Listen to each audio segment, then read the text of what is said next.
Society assumes cutting off your family is a loud, dramatic explosion. They think it is impulsive rage. They label it as emotional fragility. But here is the brutal physical reality. Estrangement is never a sudden temper tantrum. It is a terrifyingly quiet, calculated biological shutdown. People do not sever ties because they are weak. They do it because they are physically out of options. The central nervous system reaches its absolute limit. It forces a complete, systemic override. This happens only after surviving a highly toxic environment for far too long. The body simply severs the connection to keep the host alive. Watch closely how they react. A 34-year-old woman sits alone in the driver's seat of her parked car. She just left a routine family dinner. There are no tears on her face. She is not screaming. Her physical movements are entirely frozen. She is gripping the steering wheel. She squeezes the plastic so tightly. Her knuckles are bone white. She stares dead ahead at a single street lamp. Her jaw is rigidly locked into place. Not a single voice was raised during that dinner. No one yelled. No plates were thrown. And it gets worse. Look at her wrist. Her smartwatch registers a resting heart rate of 115 beats per minute. She is sitting completely still. Yet her heart is pounding, like she is sprinting from danger. The actual fatal mechanism is invisible. She is experiencing a severe autonomic stress response. This physical paralysis was triggered by microscopic movements, a single dismissive sigh across the dining table, a calculated moment of averted eye contact. Her brain absorbed these tiny, silent cues as literal physical violence. Why does the human brain do this? Why does it process a seemingly mundane, quiet family dinner as a lethal threat? Why does the nervous system treat biological family like an apex predator? Emotional neglect is not abstract sadness. Subtle familial invalidation is a direct physiological attack. The brain does not process this as a bad mood. It processes it biologically as an ongoing, severe threat to physical survival. The actual fatal mechanism is relentless and invisible. When a human experiences chronic, low-grade emotional invalidation, a biological tripwire is crossed. It triggers a sustained, aggressive activation of the HPA axis. The hypothalamus sends a chemical distress signal to the pituitary gland. The pituitary gland instantly commands the adrenal glands to fire. The brain continuously floods the bloodstream with toxic levels of cortisol. It pumps adrenaline through the veins without pause. Over years of daily exposure, this chronic stress alters neurobiology. The physical structure of the brain actually mutates. The amygdala swells and becomes hypertrophic. The brain's threat detection center becomes hyperreactive to microscopic cues. Simultaneously, the prefrontal cortex is actively and ruthlessly suppressed. The center for logical processing goes entirely offline. Emotional regulation becomes a biological impossibility. The brain literally rewires its own neural pathways for self-preservation. It categorizes the biological family unit as a literal predator. It directly associates familiarity with mortal danger. Watch closely how they react. A grown son's phone vibrates on a wooden desk. He looks down and sees a text message from his father. It simply reads, "Call me when you have time." Instantly, the son's stomach drops physically into his pelvis. His respiratory rate spikes into rapid, shallow gasps. His peripheral vision violently narrows into tunnel vision. He sits completely trapped in his desk chair. He stares dead at the glowing phone screen for 45 minutes. His thumbs hover just millimeters over the digital keyboard. He is entirely unable to type a single letter. His muscles lock into a textbook clinical, freeze trauma response. He is physically paralyzed by the anticipated emotional dismissal. This physical paralysis is calculated from decades of historical data. But here is the brutal physical reality. The individual is living in a state of chronic systemic dysregulation. Society points to the profound calm people report after cutting contact. They incorrectly label it as malicious satisfaction or selfish relief. It is nothing of the sort. It is the literal cessation of physiological hyperarousal. The nervous system is simply returning to a baseline state. It is autonomic regulation finally achieved through absolute physical distance. Surviving this biological threat triggers a secondary psychological paradox. The brain is entirely unprepared for what happens next. It immediately crashes into the punishing architecture of conditioned guilt. Estrangement physically suspends the structural relationship. It removes the geographic proximity of the toxic system, but it absolutely does not erase the biological attachment. The brain does not simply delete a parent from its hardware. This unresolved biological tether violently collides with early childhood conditioning. It generates a suffocating, paralyzing layer of toxic shame. The actual fatal mechanism is wired into infant survival. Human infants are entirely incapable of keeping themselves alive. They are biologically hardwired for immediate physical attachment to a caregiver. The brain achieves this through a massive chemical dependency. It floods the developing nervous system with oxytocin and endogenous opioids. Physical proximity to the caregiver literally equates to biological survival.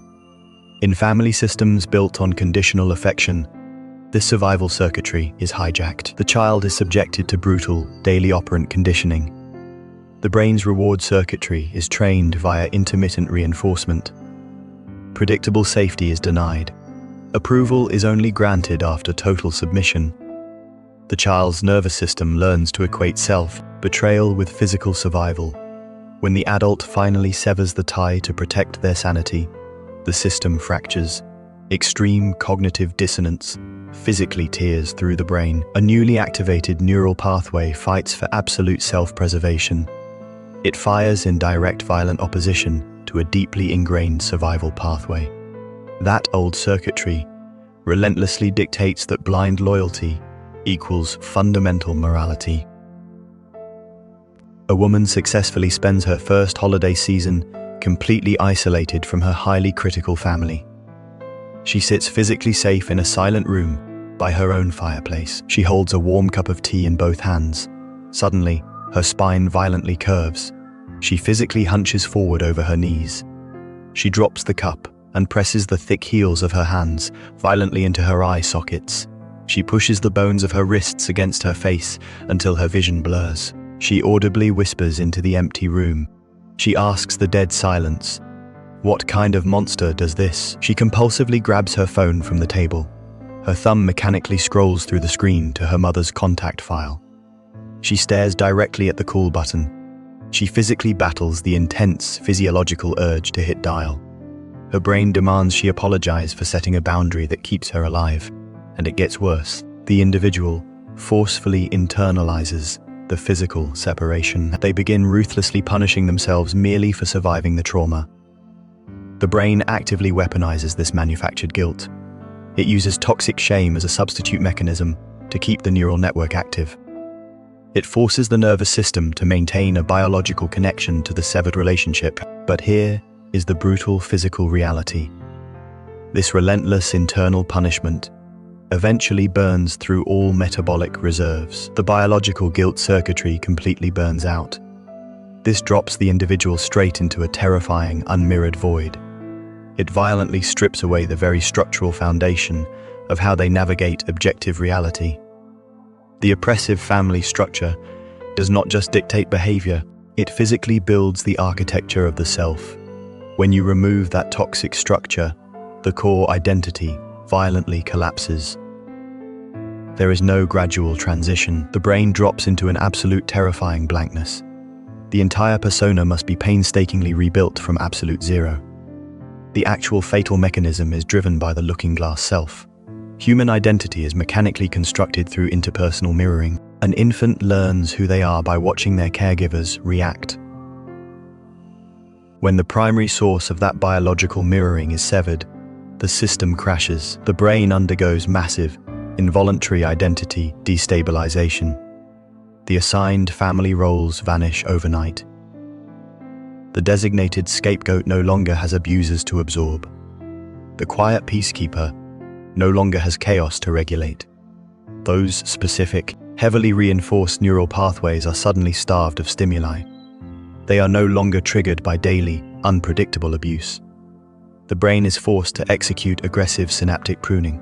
It systematically kills off these obsolete neural connections. Simultaneously, it must construct entirely new neural networks.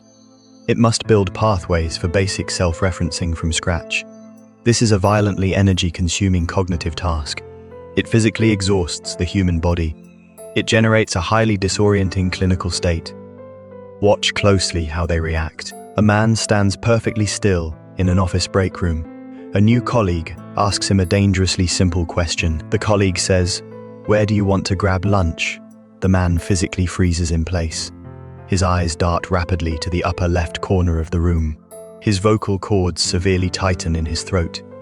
His breathing halts completely. For 30 years, he automatically deferred to whatever his family demanded.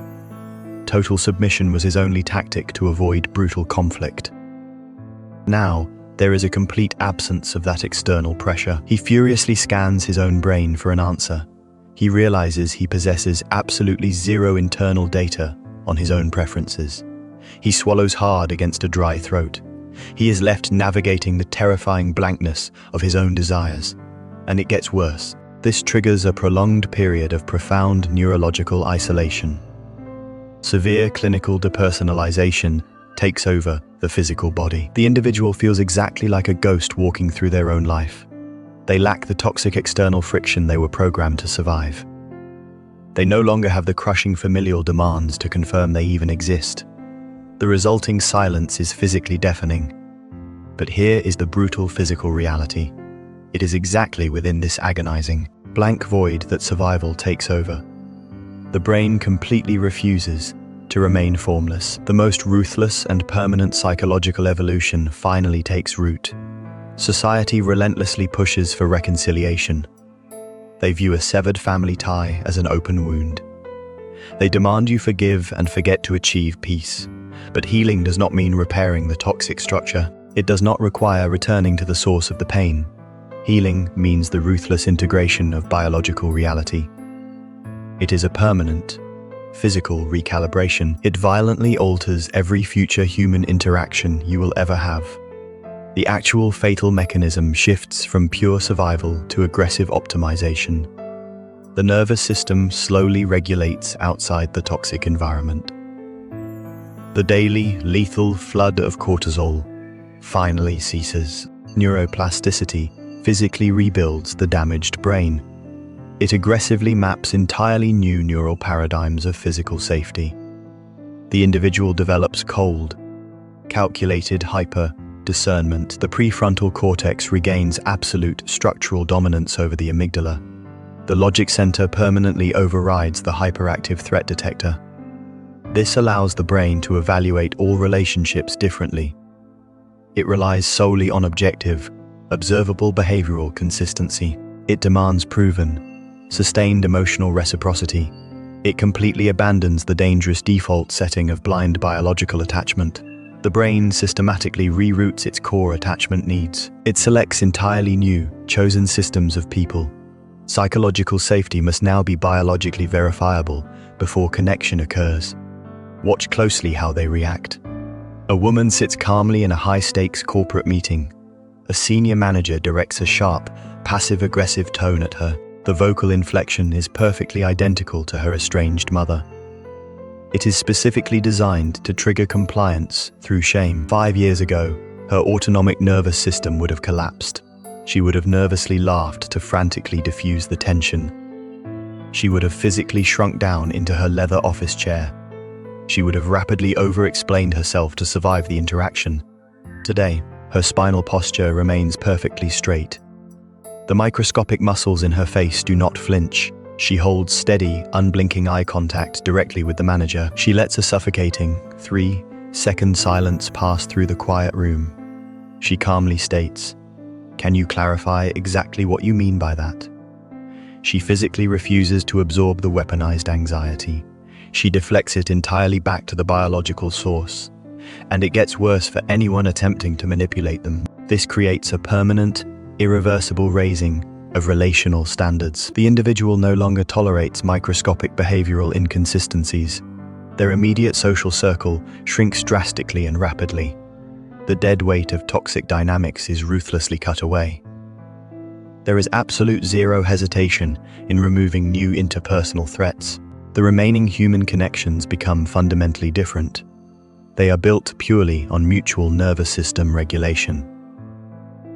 They become biologically and psychologically impenetrable. The brain finally processes the true physical cost of its own survival.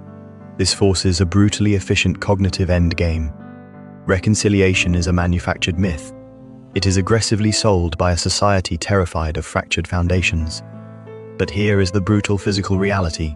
The ultimate, cold truth is absolute.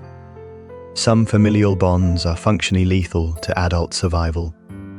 Choosing estrangement is never an act of rejecting your family. It is a calculated, uncompromising refusal.